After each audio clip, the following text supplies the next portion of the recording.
ગિરનારની ગોદમાં બિરાજતા ભવનાથ મહાદેવના સાનિધ્યમાં વર્ષ 2026નો મહાશિવરાત્રિ મેળો મિની કુંભ તરીકે ઐતિહાસિક સ્તરે ઉજવાશે।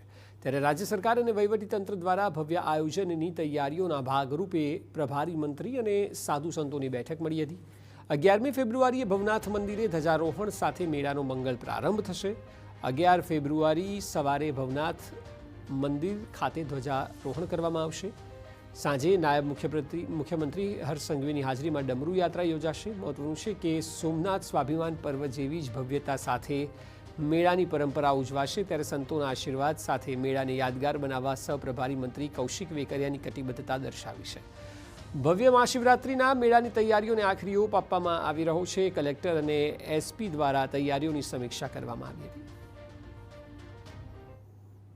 જૂનાગઢ કલેક્ટર ઓફિસ ખાતે મિની કુંભ મેળાનું જે આયોજન કરવાનું છે એ અનુસંધાને આજે પૂજ્ય સંતો સાથે જિલ્લા વહીવટીતંત્ર સાથે માન્ય પ્રભારી મંત્રી આદરણીય પ્રદ્યુમન વાજા સાહેબ, આદરણીય સાંસદ શ્રી રાજેશભાઈ અને સમગ્ર ટીમ સાથે સંકલન કરી અને બધા સાધુ સંતોની હાજરીમાં જે મિની કુંભ મેળો જે જૂનાગઢની અંદર થવાનો તારીખ 11 થી તારીખ 15 સુધીમાં એનું પ્લાનિંગ કર્યું અને બધા સંતોના જે સજેશનો હતા સજેશનો લઈ અને ખૂબ ભવ્યથી ભવ્ય ખૂબ સારો મેળો થઈ શકે એ પ્રકારની વ્યવસ્થા ગોઠવાય, એ પ્રકારની વ્યવસ્થા સાથે સંકલન કરી અને બધા સંતોના આશીર્વાદ લઈ અને ખૂબ સારી વ્યવસ્થા થાય એ પ્રકારનું પ્લાનિંગ કરવામાં આવ્યું। આજે કલેક્ટર કચેરી જૂનાગઢ ખાતે આગામી મિની કુંભ મેળા 2026 શિવરાત્રિના આયોજન નિમિત્તે તમામ અખાડાના પ્રતિનિધિ અને સળદર્શન સાધુ સમાજ એવં ગિરનાર સ્થાનિકમાં રહેતા તમામ સંતો, મઠાધીશો, મંડલેશ્વરો, આચાર્યો બધા ઉપસ્થિત રહી અને મીટિંગ અને જે સરકાર દ્વારા પ્રશાસન દ્વારા મેળાના વિશેષ વ્યવસ્થાઓની સૂચનાઓ નિર્દેશ કરવા માટેની મીટિંગનું આયોજન।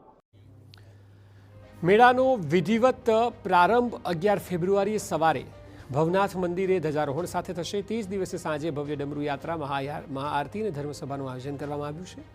11 થી 15 ફેબ્રુઆરી સુધી ચાલનારા મેળામાં દેશ વિદેશના લાખો શ્રદ્ધાળુઓ ઉમટી પડશે તેવી શક્યતા છે।